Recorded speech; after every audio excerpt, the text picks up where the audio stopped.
Hi, my name's Cameron Carlson with AnimeLocation.tv. I'm here at Ohayocon 2020 with Alexander Polinsky. How you doing? Pretty good, thank you. Alrighty. So, how'd you get started in the world of entertainment?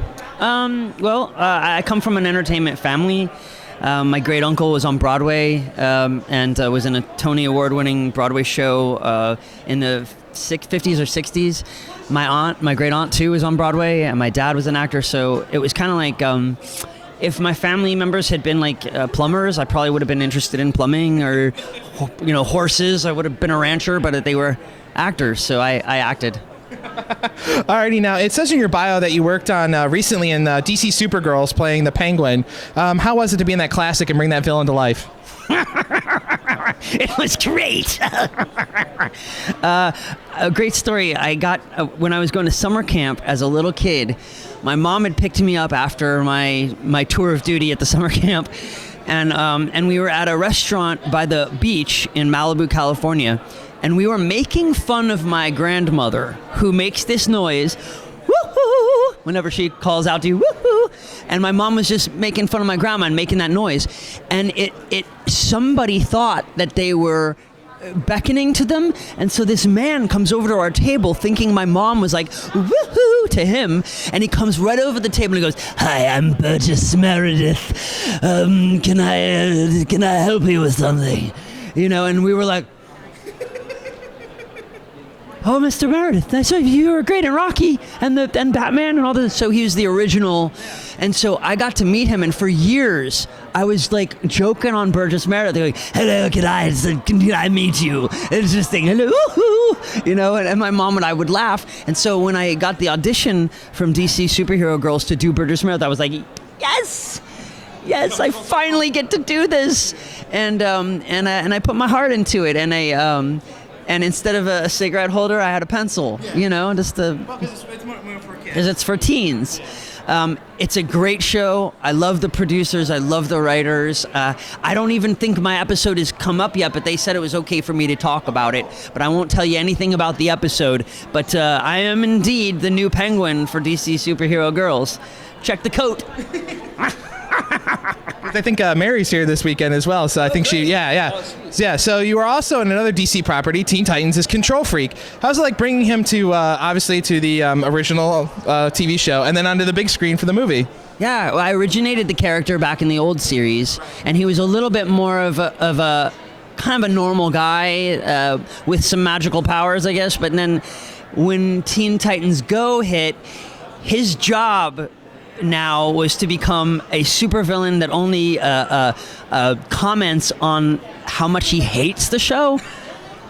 So I'd be like, "Hey, can Control Freak do this, or can you do this?" I'd talk to the writers. They're like, "No, he just exists to comment on the show as the original fans hate it."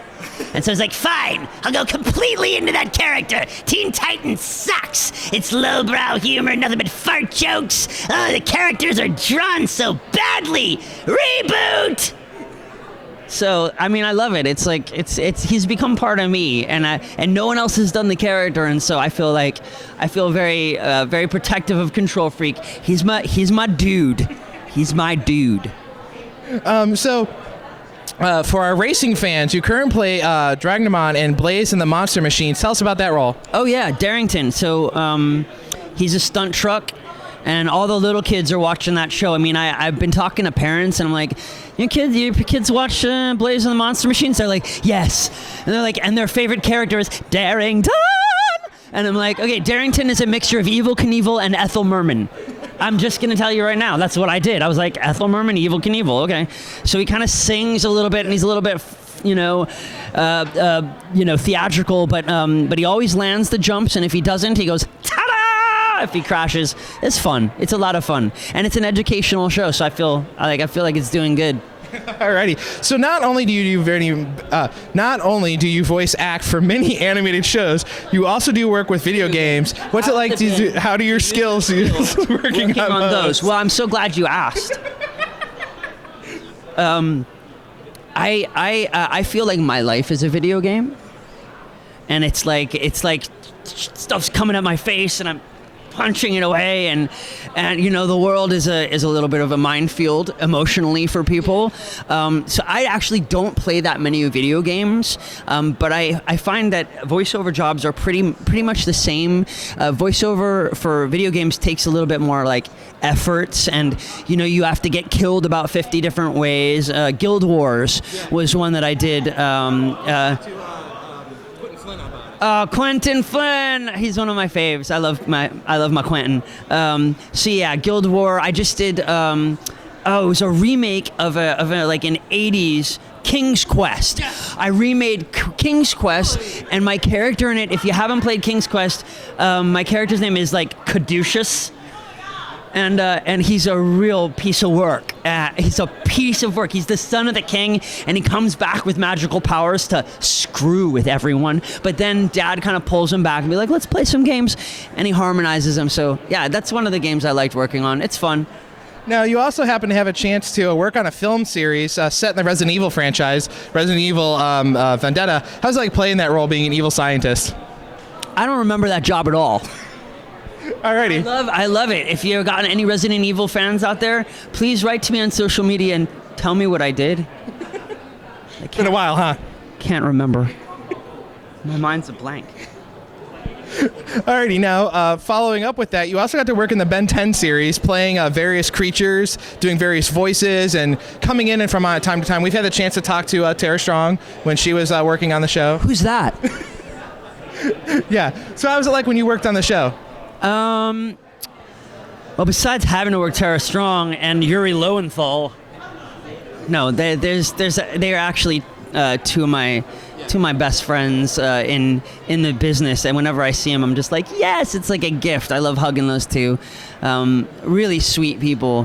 What was the question again? What was it like working on Ben 10? Yeah, it was good. Alrighty. Oh, no, wait, I got one thing to say. So my character on Ben 10, his name was Arjit. That was the main character. And if you can recall, his only weapon was quills. He was a porcupine, but he was also a clothed character. And so when he deploys his weapon, it rips all of his clothes off, leaving him in his, should be in his nothing. But they had to put on some tidy whities on him, and I'm like, that's so funny. Like just his weapon. If you had a weapon for your character that every time you deployed it, it would rip your clothing off. Like, how many times would you actually deploy that? That would be a hindrance to your self-defense. I just don't recommend anybody go the route that I did. Alrighty, now, are there any upcoming projects we didn't get the chance to talk about at this time that you want fans to check out? Yes. Well, let's see. Actually, it's a little bit of a sidestep. It's not an acting project, but I wrote a sort of like a game philosophy for cosplayers called Avatarism, avatarism.net. It's all about the link between how dressing up and assuming characters can actually improve your life in the real world where you're not in character and you're not in costume, and how people that come to cons and develop their character and sort of embody superheroes, they learn lessons that really bring them closer to other people, but also give them, great amounts of confidence. And I really like the aspect of that. So if you want to go to avatarism.net, I have a free character sheet, kind of like the D&D character sheet, where you can create your real world character, and you can print them up and give them to your friends, and you can all actually learn who you all are creating yourself to be through character embodiment. Does that make sense? Yeah. It's a weird idea, but check it out, avatarism.net.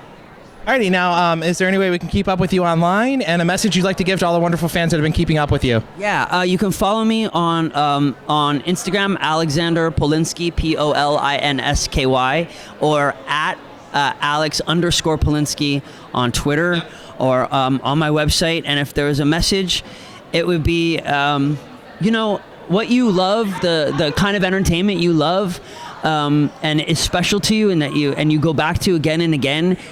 There's magic there. There's something there for you.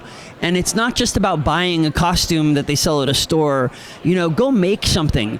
go write something, go add to the fandom and create something yourself. That's the way you can really become a part of it, and, you know, and mutate it and share it. And then eventually you might become your own creator and make things on your own, and then join us on this side of the camera or in production. And I would love to see you down the road. All right, Alex, it was wonderful meeting you. Thank you so much for coming out and talking with me today. Thank you. All right, thank you.